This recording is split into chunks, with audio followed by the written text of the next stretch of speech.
Thank you, panel. The capricious and fickle whims of the market and short-term incentive structure means that you're likely to get outcomes which are negative, both for the overall safety of the economy, but also in terms of the regular governance of the economic assets that we own in day-to-day life.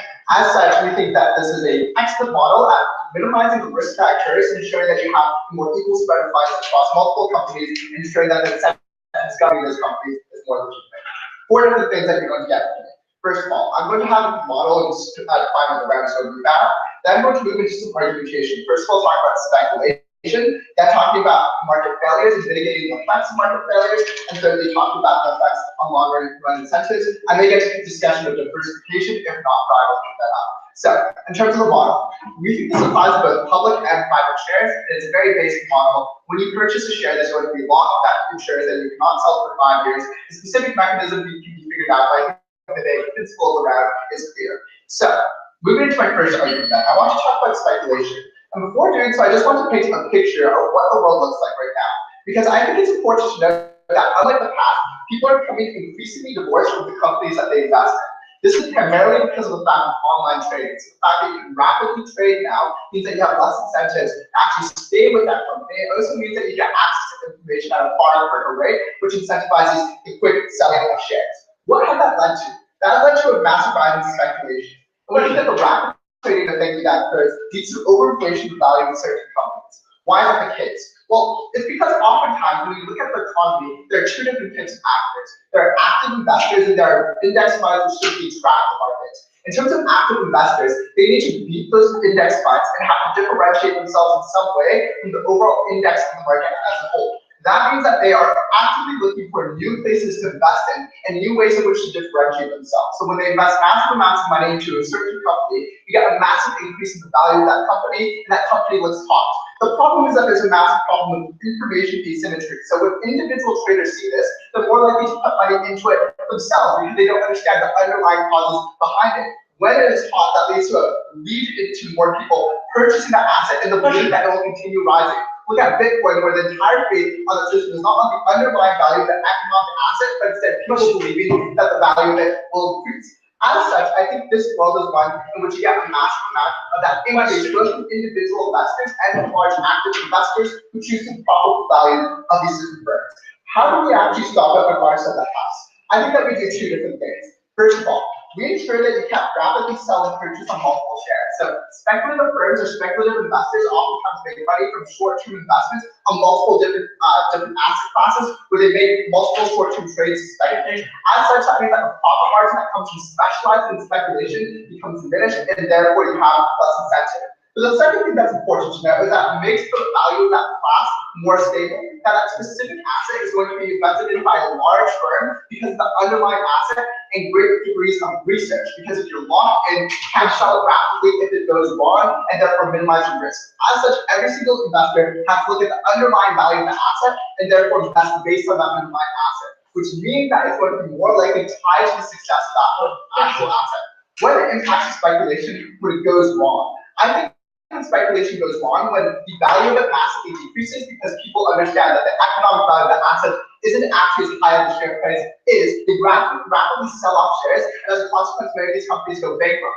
The problem is the interconnected nature of companies. That many of these companies are massive, and they oftentimes have a large degree of debt, which they have to pay off to banks. And when they can't, banks also go under. Look at the fact of Fannie Mae and Fannie Mac going under the 2008 subprime mortgage crisis, where the inability to pay their liabilities meant that other debtors and creditors were essentially screwed over because they relied on that payment as such. So I think we stop market failures in the very first place. But the second thing I want to address is mitigating market failures when they do occur, and in 2 different ways. First of all, I think that this actually stops runs on these different companies when you actually get a market collapse. So a problem in this status quo is when a market collapses or when a specific company does poorly, that means that everyone who sees it sees a signaling effect where it says you should sell as well because the price is going to go down. As such, you have investors rapidly selling off shares in that company and many other companies if there's a contagion effect from the interconnected nature of many of these different shares. The problem is that means that many of these companies go bankrupt, which means that in this scenario, they can't pay their liabilities at all, they can't advocate for debt restructuring, and they can't pay their employees to ensure that there's a multiplier effect for people who keep on purchasing goods. As such, our policy stops it because once you purchase that, you can't rapidly sell off with this economic collapse. You have to wait for the interim of those 5 years, which means that you don't sap away the value of that asset anymore. The second thing is that it creates incentives to restructure. Sure. You claim both information is more readily accessible than ever, and that there are huge information asymmetries. Which of these is true? So you get more information, but that doesn't mean you understand the underlying reasoning for that information. So you see the actual changes in the indicator of price, but you don't understand the hedge fund's reasoning behind it. So that doesn't mean, that's not a contradiction, right? It's different types of information. Superficial information is readily accessible, but the underlying reasoning behind it is not. The second thing that's important to note on economic market failures is that this incentivizes restructuring. Because in the status quo, many investors just simply sell off their shares when a company goes broke instead of trying to take haircuts or restructure the debt to ensure that it can stay afloat. As a consequence of the policy, these companies are more likely to stay afloat because investors care about the long-run stability, and therefore they want to ensure that they actually restructure that debt and ensure that they don't go under. The final thing that I want to talk about is general long-run incentives on governments overall. Because I think the problem with the short-term profit incentive, which comes from rapidly purchasing and selling shares, is that it creates short-term demands on many of these companies. That your job is to satisfy that shareholder for the next quarter, rather than trying to get an overarching plan for the next 5 years to maximize the value of your particular asset. What that means is that it oftentimes pushes for unsustainable practices. So when you look at different mining companies around the world, the reason why they have to extract so much money, extract so many resources in the short term is because they have to repeat that short-term cycle. And they have to compete against other mining companies who have to repeat that short-term cycle. As a consequence, you have to push by the entire industry through competition to push for unsustainable practices, which are both damaging to the environment, but also massively damaging to actual economic health of that company because they aren't planning for the future and aren't thinking about the sustainability of that resource and ensure that they have enough resources in the future. For instance, look at overfishing. As a consequence, these short-term incentives range from anything like the fact that you oftentimes take too many environmental resources, but also that you're willing to bypass regulations, like Volkswagen does, because they want to ensure that they make more profit. That means that there's more evasion of regulation and less sustainability, and as such, worse governance. We think that this is a world in which there is better practices, both in terms of protecting the stability of the economy and governance. Proud to be this. Let's thank the Prime Minister for that speech and move to the leader of the opposition.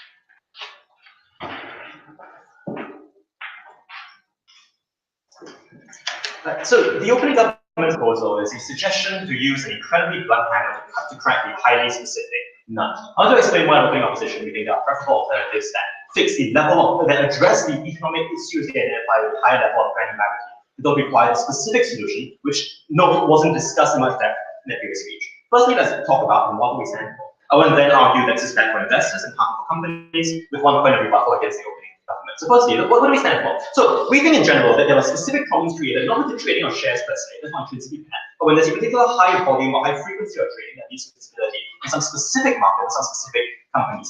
In those cases, we think it's okay for trade trade commissions, for example, to crack down on various restrictions on the volume of trading that occurs for short-term periods, for example, to allow markets to stabilize. We just don't think there should be a permanent policy that should be occurring across the market all the time. Second, we're happy to clamp down on things like asset stripping. We're happy to reduce the ability for companies or individuals to engage in a hostile takeover of a company and sell off its assets. We think that's something that should be regulated without necessity for specific policy. So, what do we hear from the opening government? The main claim we get from them is that speculation is bad. The online rapid trading leads to a dissociation of companies, information asymmetries lead to bad decision making. Okay, three responses to this. Firstly, the conclusion of this argument doesn't follow, because that's an argument for regulating online trading and making information more publicly and widely known. It's unclear to me why specifically the time problem or extending the time with which you're holding a share makes this that's the adequate solution to this problem. Secondly, note that crucially, corporate shares don't fluctuate in value like commodities do, right? Generally speaking, there's a stability in the price, or in a way that corporations are priced, because that depends on the fundamentals of the company rather than on speculation of specific assets that might be sold, or specific commodities that might be sold on the market. Thirdly, even if it's true that some companies are going to suffer as a consequence of this, we think that's a good thing. We think it's a good thing for the market to weed out companies that are relying on practices that are unsustainable in general, right? We think crucially, what that policy does is when a company does go under, they prevent investors from selling shares and from protecting themselves against those losses long term. They force investors they force companies to be artificially sustained by the fact that investors hold on to the shares for an extended period of time. Exactly. So broadly speaking, I think they've identified the wrong solution to this problem in terms of speculation occurring at high frequencies for companies. In terms of the sustainability stuff that will be integrated in the infrastructure market. So, first argument, why is it bad for investors? Broadly speaking, we think that the flexibility to control where your capital is going is intrinsically valuable. The first thing to note is that there are very good reasons why people want to sell shares sometimes, right? Within a 5-year time span. For example, you want to divest in a company because you object to its business practices drifting out unethical, because you want to keep supporting a company for that reason. Because you want to encourage companies to behave in ways that are good, and divestment, threatening the ability to raise funds and gain investment is a good way to do so. Secondly, you might just change in the sorts of companies which you value, which you think are good investments and are good things for you to approach. And we think that's a legitimate choice for you to make. If you think that there's a company which you want to be spending your capital on instead. Secondly, let's note here that given that there are good reasons why people want to divest in some cases, this is effective leverage to make sure that companies operate in ways that are responsible, right? Because I can threaten a company with investment if I think that its business practices aren't aligned with my private moral ethos. Crucially, to respond to that second argument about sustainability, about how some companies engage in poor practices. We think the best way to punish companies for that is to threaten the main ability to raise capital. And that's something which you only get in a world where you have the ability to sell shares for a short period of time. Anything closing? Oh yeah, so you talk about how there's like people can withdraw and that they can use that leverage. They can still use that as leverage by withdrawing within 5 years. It doesn't mean that they Sure, but what this means is that there's a protracted period of time when the company is secure after you've sold that share. And also, I mean, if your argument is only that we delay the point at which it's going to be a rapid fire sale of these shares, then I mean all of the harms that you're opening up with for 5 years down the line. So I'm just not sure how that works on your side. Finally, note that in cases when there's an economic reason to sell, right? If the market is moving away from a particular company and your ability to gain profits in the company is threatened, it's unclear to me why it's reasonable to lock people into sustaining those losses in the long term, right? It's my capital, it's my choice for where I want to spend it and what I want to get out of that. I think it's unfair for a state of a central governing body to say that my capital has to go to this company, despite the fact that it's making me losses and I don't continue to want to support that choice. Given the fact that often information comes to light later on in the process, right? It's not like you have all the information going in, as the opening government points out. That's why it's important that people opt out of these choices later on, when those information asymmetries are eventually corrected. Like what these companies are really doing. Let's talk about why it's bad for companies. The first thing I want to point out is that investment is critical to companies, right? It promotes the growth of the company, it allows them to engage in depth in R&D that produces products that best suit the market. It also allows for the rise of small startups that can challenge dominant large companies and at least push the frontiers of what is available to consumers. Their side policy diminishes investment. Here's why.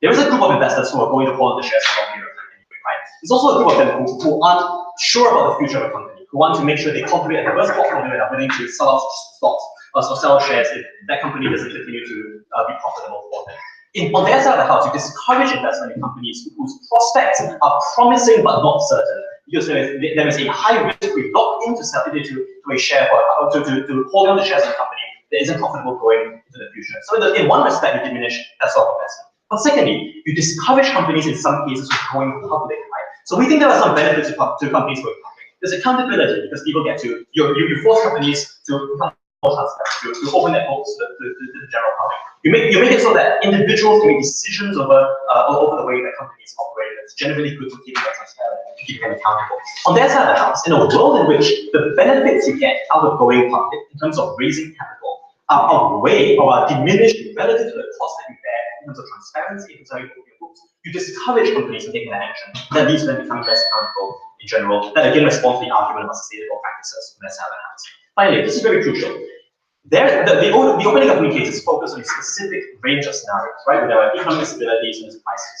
In those cases, the best way for companies to stay afloat is for them to be able to raise funds rapidly, right? But note that on their side of the house, those very companies are the ones people are the least likely to want to buy shares in, right? So a company says, look, we're going under, we're going through tough times, we're restructuring, we're producing a new product, why don't you invest in this product, right? And a company can raise funds that way. In a world in which you are locked into holding those shares for a 5-year period, even though there is so much uncertainty over the future of the company, you're just vastly less likely to do so on the comparative. On our side of the house, shareholders want to cultivate a diverse portfolio. So if you want to say, well, maybe I'll take the risk, I'll buy the share, if it doesn't go too well, then sell it off in 30 days. So that allows companies to recover in time of crisis and addresses the specific context of the complete government case situated in. Look, broadly speaking, it's a good thing about capital to be flowing in companies that promotes investment, that promotes transparency and accountability, and that promotes the ability of companies to protect themselves in times of crisis. Very happy to oppose. Like my leader of the opposition to that speech, he moves to the depths of our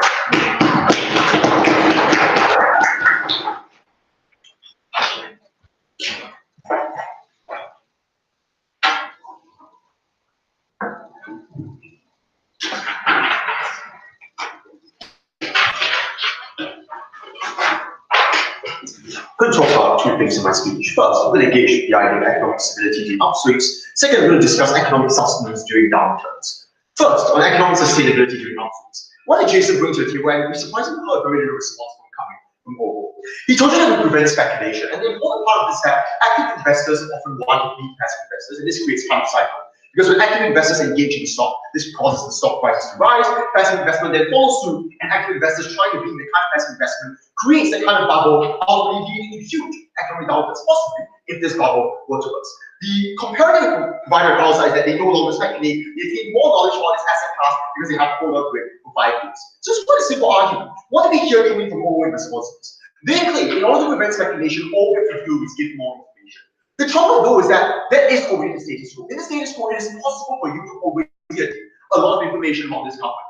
The trouble is that the incentive structures are not aligned with you getting that more information. Why is this the case? Because if you can see market prices, it's often good enough as an individual investor on my own. You just track these market prices and say, oh, it's generally moving an upswing. The economy looks quite good. I don't need that much information. If I know I can sell it all next week, it will start to drop. So the information is already there. Claiming if they give more information does not resolve the problem. The people actually know instead of defining the information on their own. There is a real speculation, this is the only mechanism that can do this. But second, how to promote more sustainable practices, and we want to engage with this a little bit more.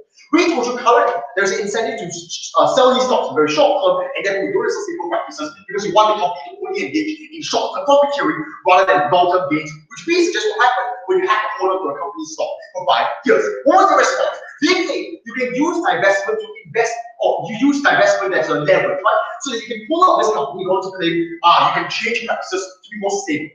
Now, the people who actually have leverage over a company are largely going to be large stakeholders in these companies, right? They're going to have a huge bulk of shares, and most of these shares they know they can sell off in the short term. We suggest the leverage will likely be used for the exact kinds of policies we want to disincentivize on our side. Because when you own like 51% shares in the company, and you know you just want to make $1 million by the end of the month, you're going to incentivize this company to take on these kind of unstable practices. I'm unclear why owning a huge amount of shares means you want to encourage companies to be sustainable. I'm sorry, not everyone is against sweatshops, especially when you invest a huge amount of your wealth in order to gain that kind of money in the long term from these companies. But no, there is quite an awkward tension here. If they think collective bargaining is a mechanism to resolve the problems of sustainability, then why would they prevent large-scale short-term volume restrictions? Well, why would they impose volume restrictions? Because this undermines their ability to any sort of leverage at all. If these companies know that they're not going to be able to sell away a huge amount of their stock, then they won't have that leverage whatsoever.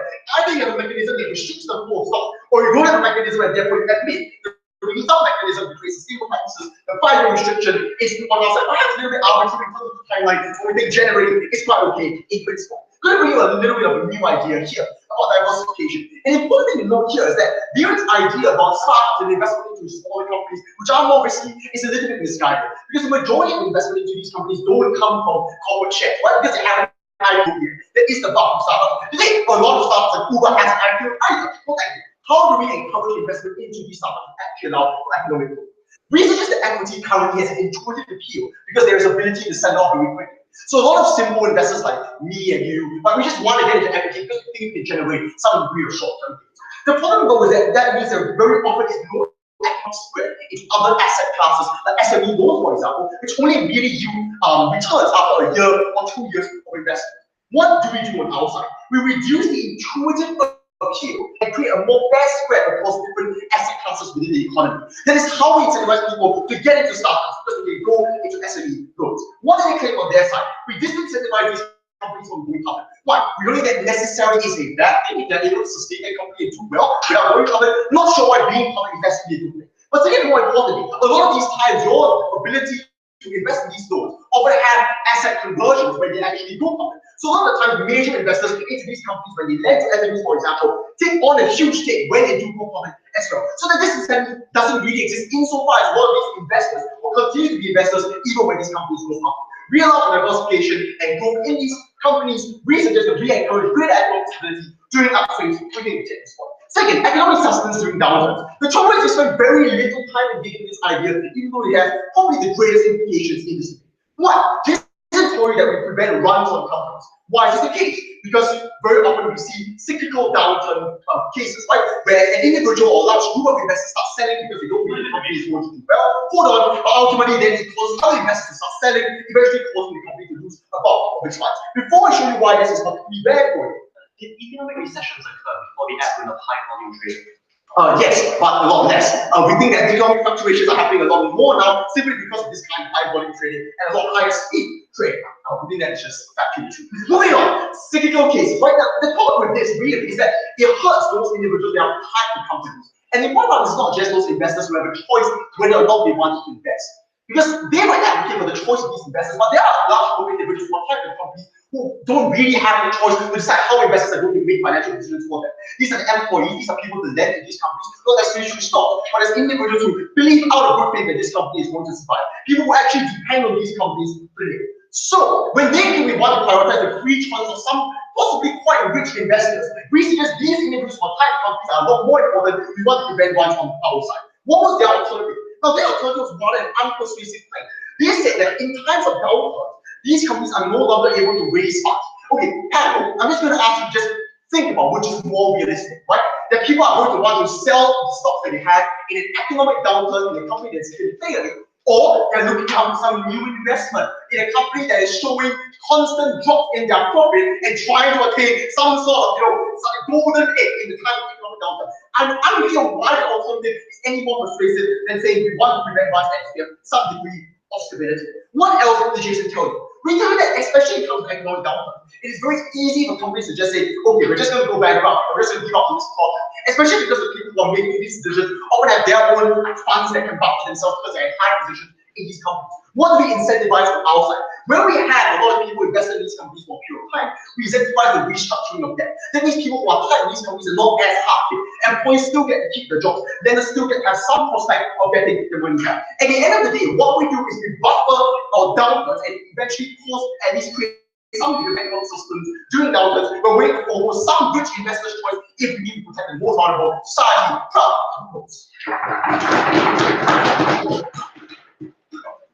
Let's take the DPM for that each use the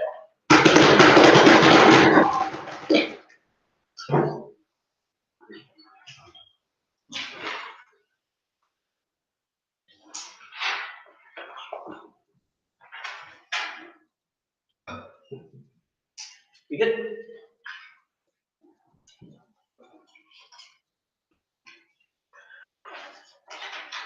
the amusing thing about Gov's case isn't so much that it's a blunt hammer, like a very specific nail. It's also the wrong hammer and the wrong nail. Because corporate loans tend to be one of the, sort of, in terms of the assets and financial products out there which are most vulnerable to speculation, short-term trading, it doesn't tend to be corporate loans, as Eric pointed out to you.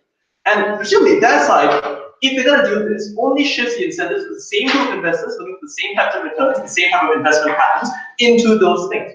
Insofar as they're going to think about diversification, I think they're going to diversify all the sorts of harms they think are bad. Two parts of the speech. Number one, speculation in the market as a whole. Number two, sustainability of individual companies. I'm trying to make it sensible. I think Brian yelled at you a lot, but didn't actually give you very much economic analysis. The first thing to ask under speculation in the market is our alternative attention? I don't think it is. The reason it's not is because it tends to be done in times of emergency, for specific sectors, and specific instances in which false information creates panic in the market. The difference is that this case does it all the time, 24/7, even for companies where the right to sell, the decision to sell the shares might be legitimate.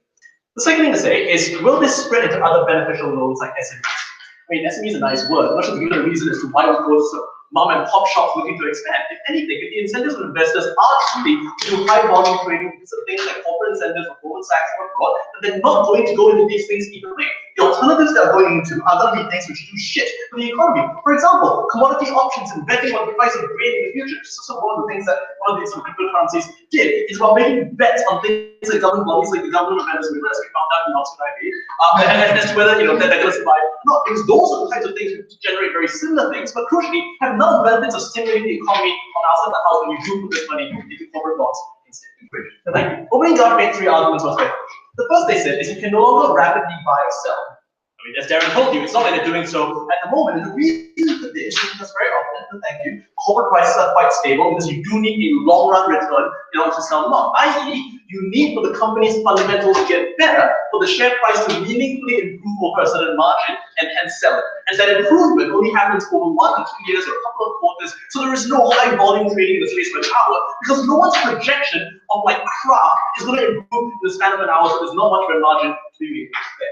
The second they say is when you lock people in, you create an incentive to look at the underlying values. There was an incentive right now that you would lose your money, but they acknowledged this wasn't happening because people either didn't understand the information or following market leaders. I posit the exact same thing is going to happen there, except that consequences of getting it wrong are just going to be pushed back 5 years from now. But I suspect it gets worse. Here's why. Because the market leaders go in and they initially start the bubble. They're the ones who can tease behind the information. They're like the hedge funds and so on and so forth. They get to get out of this bubble the soonest because they're the ones who started it. The people who are left holding the bag with the bill 5 years on are the people who follow them in, like the pension funds, who are, well, the price is going up, so this looks like a good investment. They concentrate losses on them, thank you, as opposed to all of them being able to sell this as rapidly as they can, and at least diffusing those losses among the guilty and innocent parties alike. No thanks. The third thing they say, and I love this chain of logic, share price goes down equals bankruptcy equals economic collapse and runs on companies. Massive problems with this. For one, share price going down does not equal bankruptcy. Like the fundamentals of the company are sound, but it allows things like alternative investors or the company itself to buy back these shares and pay out less dividends. It means there's more money for investment if they think that the company fundamentally is healthy. Second of all, if the company's not healthy, as Darren tells you, we'll find this company going under, right? The share price goes down because fundamentally it's doing bad things and the market has it overvalued, we'd rather see it phase out of the market. Why does this not create a giant debt spiral? Because unlike in a financial sector crisis where all individuals are using the same financial sector, often there isn't that strong a correlation between economic industries or economic firms. So one firm goes down, that's good for other firms in that industry. There's sort of a balancing effect of losses and gains. Let me show it's an approximation, but our point here is there's way less interconnection, and as a result, the whole economy isn't going to go down as a whole. But the last thing to say, no, actually, that's pretty much it. So, like, chain of logic just doesn't work in every single case, right? Like, it really works for financial sector, it works for certain types of financial instruments, it doesn't work for this. Second issue, sustainability of individual companies. They claim shareholders will no longer tank the company because they only care about the next quarter's profits. Now, this makes no sense. Here's why, right? They acknowledge that in the market right now there is full information. Information is perfectly out there, we know everything. And we acknowledge this as well because we think there's a great amount of transparency in the public sector.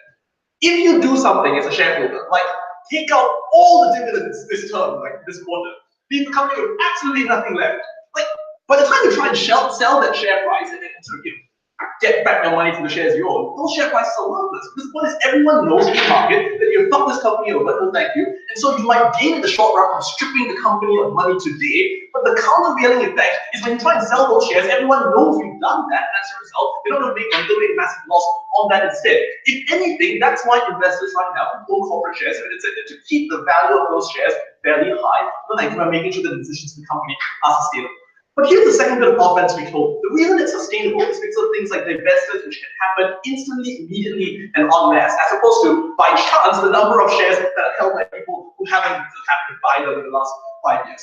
It's about things like when Wells Fargo is found, not in a court of law, but in court of public opinion, or also find accounts in the US, the ability of the market to rapidly and en masse respond to fuck that share price up quickly is what led to the immediate decision to reverse that and to compensate victims.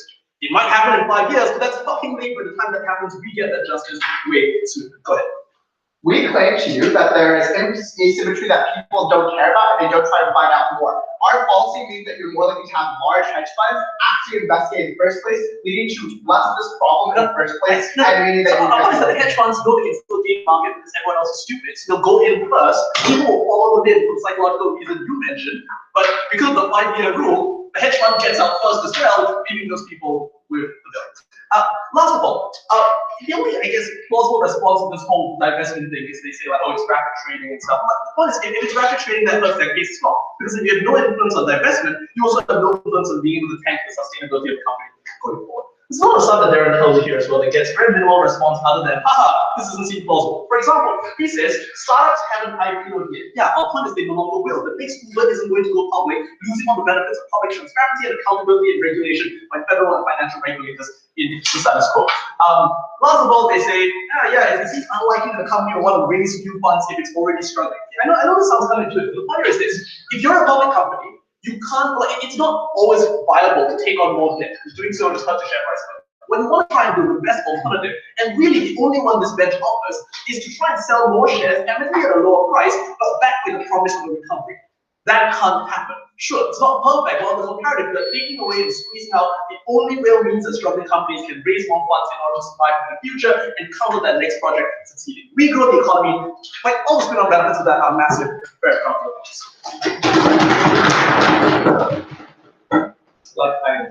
Speech is too long.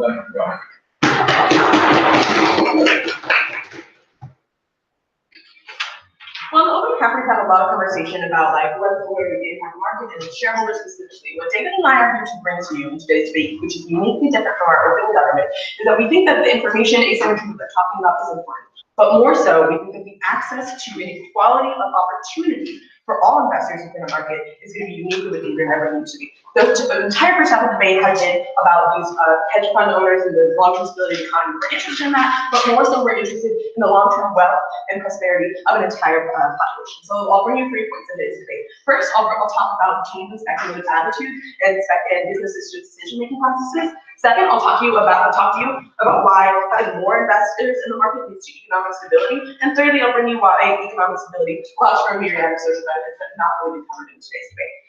Some quick points of rebuttal. Firstly, we think from opening opposition that we should value individual liberty and ability to respond to changes in the market. While we think that individual liberty is true, we think that the individual liberty that they're talking about only applies to a certain subset of the population. Only that subset of the population which has millions and millions of dollars to invest, pull out quickly, and change that problem. Right? We think that we agree that there is an information asymmetry, that our access focus on E-Trade is not going to have as much access to information as these hedge fund managers.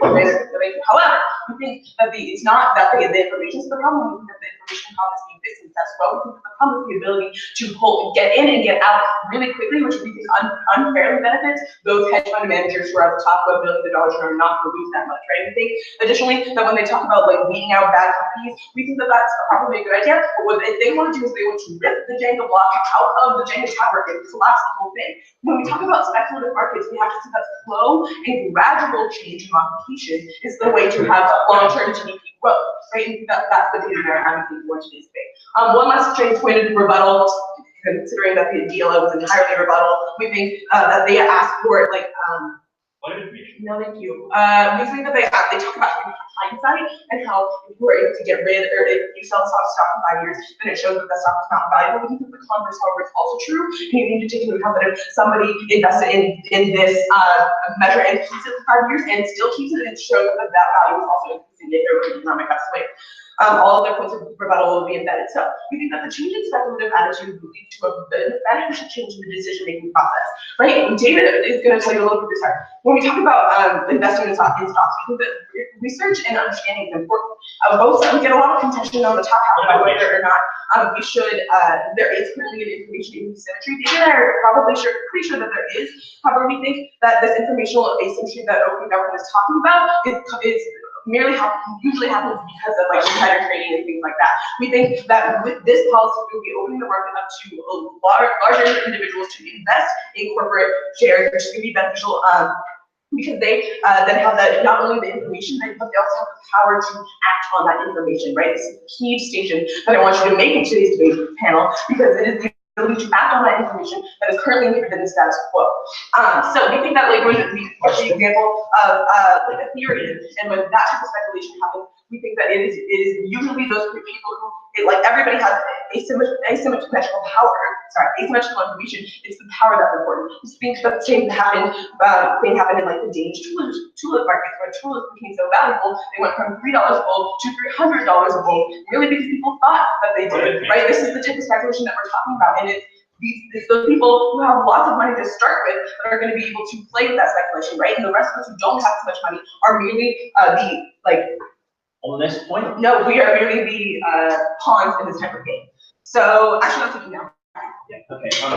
If information asymmetry is so bad, people are making such bad investments, why do you want to track them to those investments? Okay, sure. So again, please see my point of rebuttal about how necessarily sticking with the commitment that you make leads to long-term economic stability. Having this immediate reception to the volatility in the market is exactly what leads to the type of speculation that opening government is talking about, right? So next, we think that when we look at Keynesian history, Keynes said that in order to have stable economic growth, we need long-term employment over and investment rate.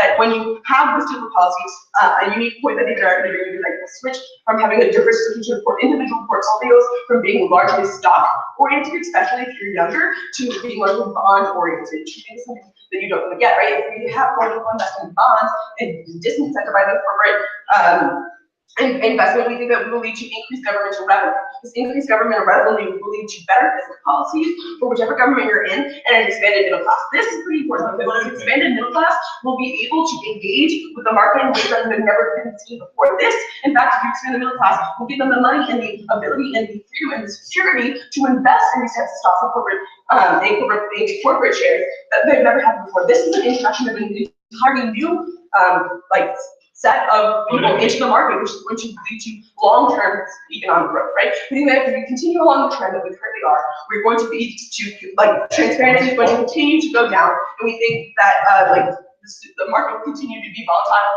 and go down. However, we're switching to a precipitation of people's average portfolios to being more bond-oriented, and we see more power in governments. Why is this good? We think that this is good because it has a myriad of social benefits, right? The government expenditures are always good overall for the average person, and that's what David Barrett really concerned about today's meeting. Because at the end of the day, if a hedge fund takes $1 million hit, it's still going to be fine. Who's not going to be fine are those people who are struggling to get by and who are taking serious risks by investing in corporate bonds, right? We think that all we are doing is minimizing the risk inequality, right? For hedge funds, the risk is low, and so all we're doing is making sure that that risk is higher for hedge funds by increasing it to this 5-year minimum, right? We also think that we're, like I said, giving an expanded middle class the opportunity to invest in a market that they never have before. Why is this good? Opening up a position is to tell you about small businesses, and we think that actually small businesses would be helped if they're an expanded middle class because of the increased GDP, right? We think that this increased middle class will have the ability to also reinvest within the market and lead to higher national growth overall. This is going to be beneficial for the economy because it decreased poverty, increased social progress, and increased access to education about these types of investments that we want to talk about, right? The market will be self-sustaining and will have the potential for long-term stability if we're to institute this policy. Again, at the end of the day, you're going to see that we need to decrease the amount of social inequality and decrease the inequality and risk that currently exists within the corporate share investment market. Thank you.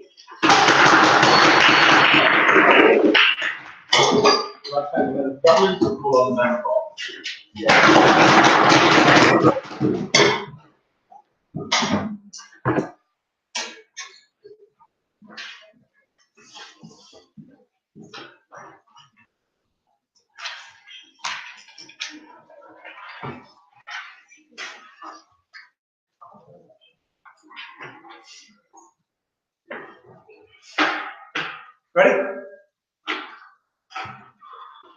Delighted to be with you on a Saturday morning to discuss financial markets and their operation. 4 points. Firstly, information. Secondly, liquidity. Thirdly, dividends. And fourthly, commodities that respond to everything we hear from government and better than opening opposition, of course. Before that, the trade observation that small and medium enterprises generally don't trade on the London Stock Exchange and therefore are not in this debate. So firstly, information. Opening government say, there's wonderful information. You get it free, you get all the time. You just Google, what's this stock doing? You learn all about the company. Why? Because there's a huge market in paying people to research these things. Why? Because you can make a lot of money and you're able to sell off stocks when their value rises and buy them as their value is about to rise after it has fallen. The money that you can make from that incentivizes lots of financial institutions, lots of companies to pay people to research stocks and to create this information. It creates 2 kinds of useful information. Firstly, it uncovers things like financial irregularities and fraud because there's an incentive in finding that information and stopping people throwing money down the pan on a company that is spending it badly, spending it illegally, and losing it on behalf of their client. Secondly, it encourages them to find new things, new stuff. That's important because when you have these people who are incentivized to have accurate information about, actually, we think that these electric cars might be a good thing because they are good for people, therefore people will pay more money for them. You put money from the financial system in things that are good for people and therefore profitable, and therefore people get better things. That's important. Look, if you do this, that market for stock brokers disappears overnight, right? MEG has nothing to do other than debate. If that is not a reason proposition to win the debate, what is? But I also felt that the closing government's main concern in this debate is that, oh, we want more equal access to information. Well, the only companies that can afford to pay for this kind of research are the massive ones who pay 100 grand a year for a stockbroker or a stock analyst is a tiny fraction of their overall income, and they're the ones who can afford to pay for it. Then the information that allows you to make sensible decisions in the financial markets is only accessible to the very rich and powerful, defeating closing government's point in its own terms. Secondly, liquidity. Because, look, there'll presumably still be some money spent on shares, otherwise the government case is there'll be no money invested in companies ever, which is probably that. Presumably there's still some money that's going to be invested in shares.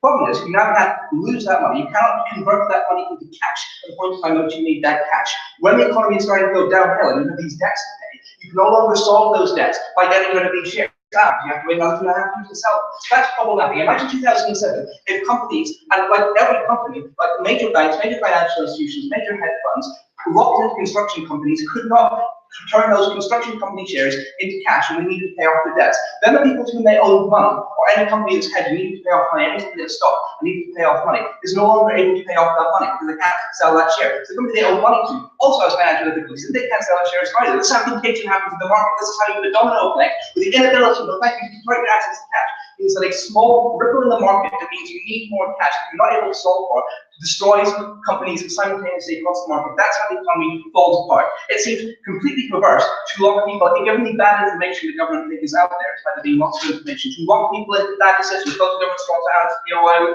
Well, it makes better long-term decisions when people are locked into something 5 years. We know that's a bad choice. That makes worse decisions, but it magnifies that. Thirdly, I want to talk about dividends. This is really important, right? Because one of the main values of holding a share, other than the ability to sell at a profit, is that the company can, if it's making enough profit, choose to pay you a portion of that profit as dividend. You get that as a shareholder every year. Problematically, we think, as dividend opening opposition pointed out to some extent, initial public offerings are less likely to raise capital at the point in time at which you know that if you're investing in that company for 5 years, you're not able to pull your money out if it's going badly, so you're less likely to pay as much for it. You're not able to hedge against your own risk of buying into that company. So how do the companies respond to this? They probably respond to this by saying, invest in our company, we promise you huge dividends. Until you get a big dividend, because it's nice for you to shareholder, you get some money. The problem is, when companies are incentivized to pay these huge dividends, the only way to encourage people to invest in the first place in the initial offering, then they have less profit left overall. And you might think, sad times, big companies have less profit. But profit is really important for companies, because profit gets reinvested in stuff, and crucially it gets reinvested in stuff, like research and development. So Google doesn't pay a huge dividend, instead people go, no thank you, expect its customers to have faith in it, while it spends that money on developing, no thank you, self-driving cars, which might be useful to people and reducing the number of road fatalities. Companies researching and developing is like the main cost of economic growth, particularly in the developed world. And this is why. Firstly, because of no thank you, you're able to generate new technologies that can solve existing problems with less resource, therefore making more resource available for other things, more fun things. People will have to work less if we have more fun technology. People will be able to do more things. People will be able to solve medical problems or technological problems. We build bridges they didn't build before, and generally better quality of life. And secondly, research and development is also able to make companies more efficient at the things they're already doing, thus freeing up more money for other things. And freeing up more money to do things like paying their employees more. So research and development is really, really important. When companies observe the incentive, the only way they can encourage, the only way they can raise money is through a big initial public offering, and the only way they can encourage people to buy into that initial public offering is by offering higher dividends. They have less money left for the things that actually make the economy worse and actually drive economic growth. Because that £100 that Tesla would give to all 10 million of its shareholders is better in Tesla's pockets than is in your pockets, because you're not going to invest in developing an electric car flying to the moon, I don't think, and certainly not for £100. I think you all have anything about one? Sure. Okay. The short-term debt resolution you advocate is what worsens the cyclical nature of financial downturns. Surely the solution is incentivized debt structure by guaranteeing a fixed pool of investment for the company. I mean, possibly, but the reason for that is not given any kind of information. So, thirdly, we want to talk about commodities. People are all over the debate, but look, companies are still going to want to maintain identity. Companies that maintain portfolios of investments are still going to want to maintain diverse portfolios. We know this is true because they want to have a balance of things that are liquid, but possibly not very profitable, things that are illiquid, but possibly more profitable in the long run. And the reason they want to do that is because they want to make money out of the things they're investing in, but they also want to be able to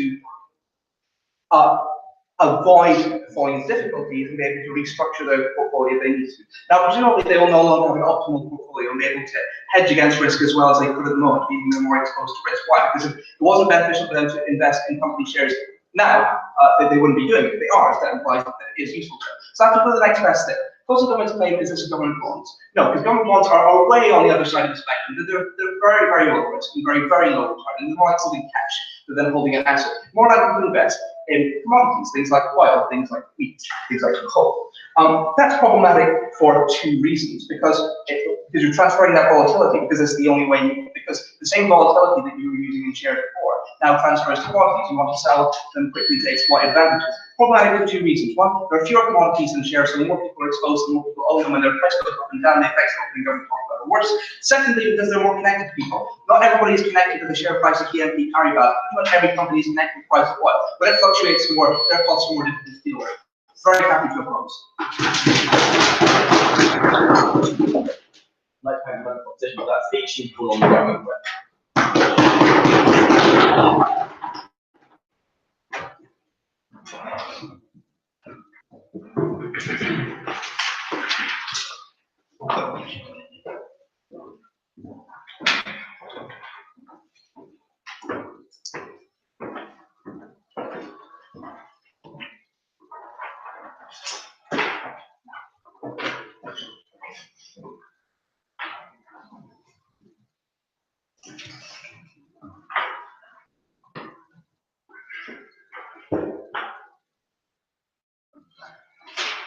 Three questions. First question, which side of the house creates more speculative investing?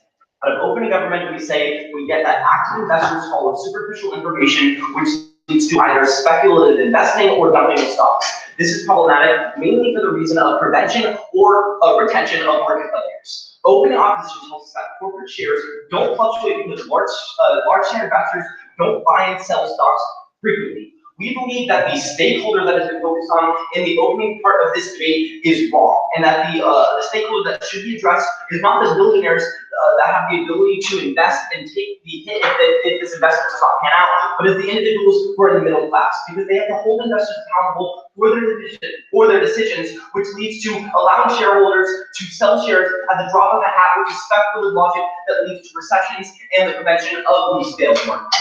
So, when we talk about speculative investing, we see that the only form of speculative investing that is available for middle class individuals is going to be a bond, which, as the description from opening opposition or closing opposition tells us, is low risk and low reward. This is an incredible opportunity for individuals to invest when you have the change in incentive structure from this capital accumulation of corporate stocks to bonds, because individuals do not have the ability to take these high-risk corporate share stocks because they don't have the ability to support themselves if in a case where this corporate stock does not pan out, then they have an economic downturn internally inside the portfolio structures. Rather, bonds, when you have the increased incentive to invest in bonds, lead to low risk and low return growth, which is incredibly opportune for these individuals because this leads to the start of capital accumulation. So, how does this differentiate ourselves from opening government?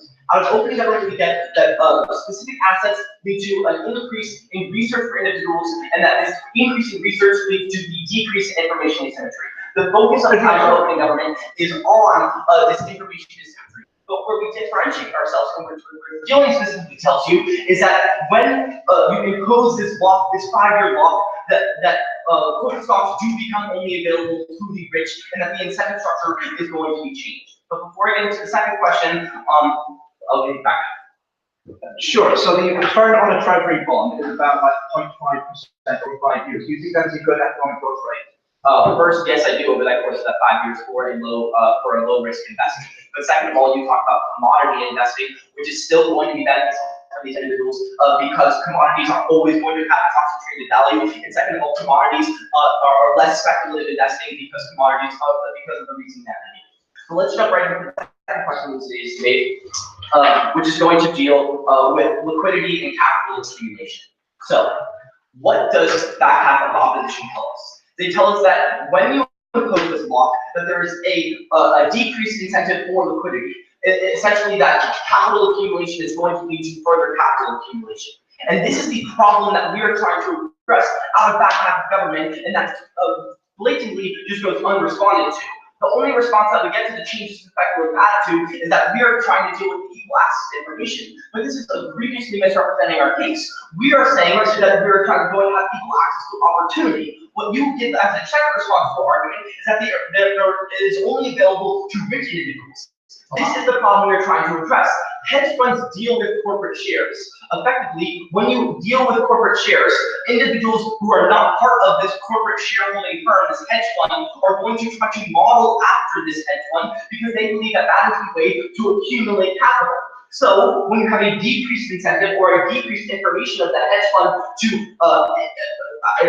to invest in corporate shares, you have two things. One, you have a decreased trickle-down effect of modeling from hedge funds to individuals, so there's a decreased likelihood to invest on the individual scale. But second of all, you have a decreased effect of capital accumulation. Before I get into the negative effect of capital accumulation for the individuals, let's take But shifting to the bonds model of raising capital decreases the oversight which people have over companies because you're no longer a voting shareholder with the ability to make choices that keep the company accountable. Financial mismanagement is more likely on your side of the house. This is worse. The difference is for bonds, you don't have to be a shareholder because you're a citizen. When you invest in bonds, the responsiveness is the same responsiveness that I have to my government. When I vote for a government, I'm expecting a return from that government in terms of a positive response to my value systems. The same is true with the bond. I believe that the economic growth that is going to be benefited from it is going to trickle back down to the individual who's investing in the bond. So, why does increasing the incentive to follow the bond path better than the incentive to follow the corporate path? First impact. Capital accumulation for the individuals is going to lead to small-scale economic growth through the bond. This means that individuals are not going to have the high risk and high volatility of the corporate shares, meaning one, you're preventing the market failures for the individual family. This means that you're not going to have a poverty trap when you are not able to have your Apple stocks not pan out in the end, and you have to dish out a large amount of money in order to get this stock in order to participate in capital accumulation. But second of all, you're going to lead to high rates of national growth, which is going to further capital for not only the state, but also for the individual. This is the best and most impactful form of impact to the stakeholder, which is the middle class in today's state, for a plethora of reasons.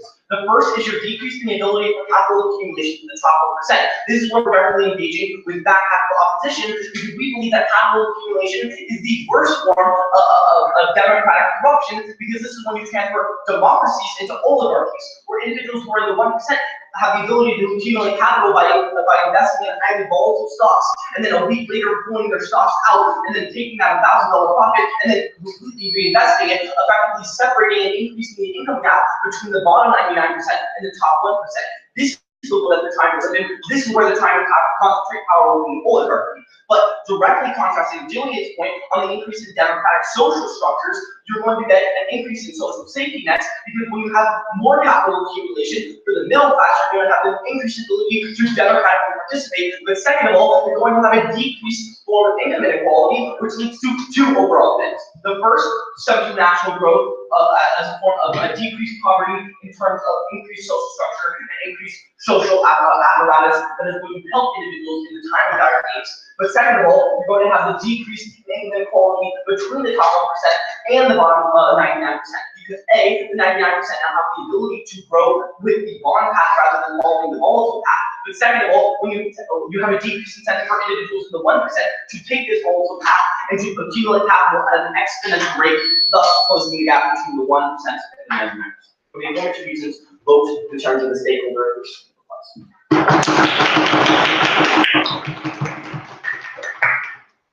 Like that government and who on the opposition.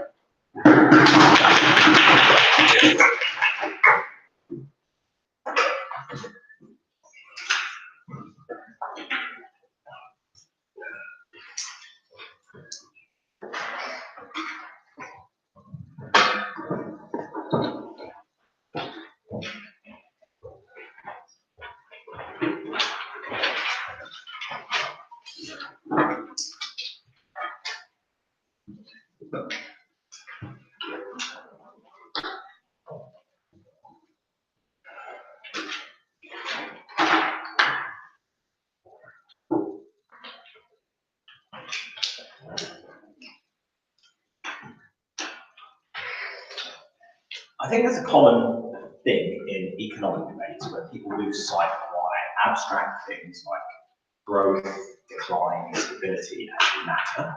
And I think why they matter is because these things affect people's lives in a major way. Those in government promised you that they would discuss the ways in which they affect people's lives. They did not deliver on this promise, but Gavin did. 2 points of clash to explore that. Firstly, how we make economic development work better for people's lives. Secondly, how we provide more economic stability for people's lives. First point, economic development. Early on in this debate, the leader of the opposition very sensibly pointed out that people are not likely to make initial investments in companies because you increase the risk. They're locked into that investment and they might not see a suitable return. Opening government said, actually, people are more likely to invest in these kind of like big startups, etc., for like control of that company and dividends. I mean, I think it's probably a little bit of both. But the crucial thing here is that the analysis that Gavin brought you on this point discusses why encouraging companies to attract investors on specifically that basis, things like increased dividends, which is how open government try to get around this point, is actively a bad thing anyway. It makes the situation worse rather than answering points sufficiently. It means that they have to channel more of the revenue that they take into profit margins to deliver on higher dividends, as opposed to profit margins for shareholders, as opposed to reinvesting in things like research and development. Notably, under the status quo, for many of the reasons government have said, research and development is highly incentivized because that is what attracts investment, because of the culture of speculation the government rests most of their case on. What that means, and the key thing here that Gavin also brought is that research and development is why, and like innovation, is why we like big companies. It's the main thing they actually do for anyone. Spend an awful lot of time talking about how good big companies and big business are, and they really are. But what they do deliver is massive amounts of innovation. Government have structurally disincentivized that and stripped companies of the main benefit they bring to society.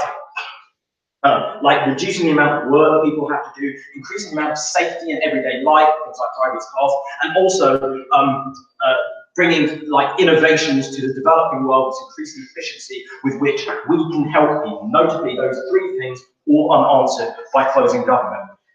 What rapid investment, again, the government are so scared of means, is that under the status quo, there is huge profitability behind independent research outside of the companies that are making this innovation, etc., into finding out what companies are doing. The reason for that is that people are willing to pay to access this research so they can make more sensible and profitable investments. But it also has ancillary benefits that have not been answered by closing government.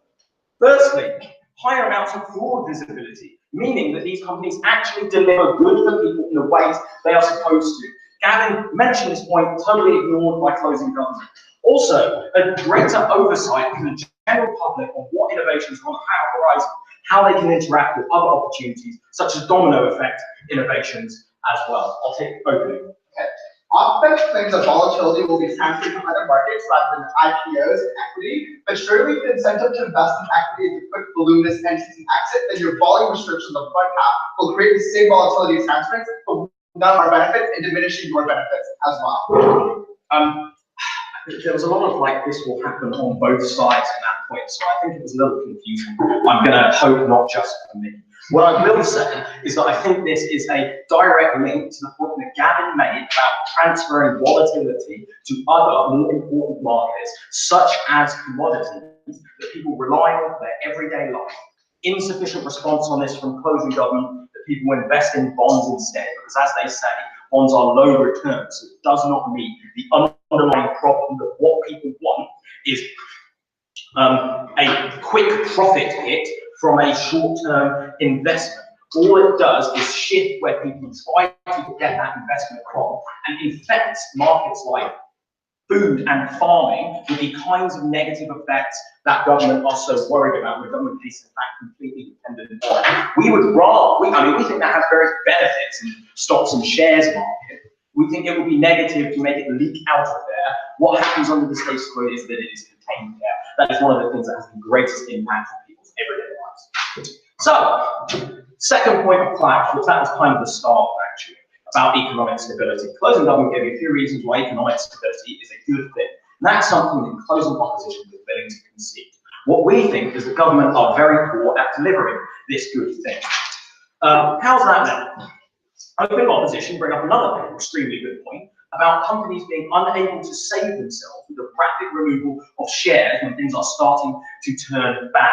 The crucial analysis that Gavin added to this was the explanation of how the individual failure of a single company is contagious, right? And that is how it eventually gets back to individuals. Because obviously one company collapsing doesn't necessarily affect the average citizen on the street. What affects them is when the sector as a whole does so.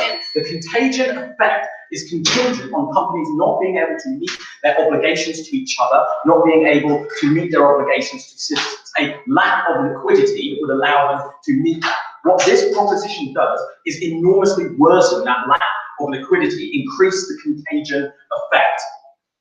Government are also extremely concerned about information asymmetry. There was also a strange claim at this point went unresponded to by Prop Wit. We said, like, so many times I'm bored of it, that trapping people in potentially bad investments makes that information asymmetry have a greater negative impact. It's just not true when a prop extension tries to claim that sticking with your investment for a longer time is necessarily better. No, it just amplifies the impact of it, good or bad. If they're concerned about people who have lower amounts of information, crucially their point about the middle classes, etc., what you do is you make it riskier for them, right? You get less middle class investment in all the ways that closing government are wanting to have. They're trying to tell you that they're shifting things to low risk, low reward, and that makes the economy more stable. I think they're shifting things to high risk, low reward for all the reasons that we've given you. This is a terrible idea. Please oppose it.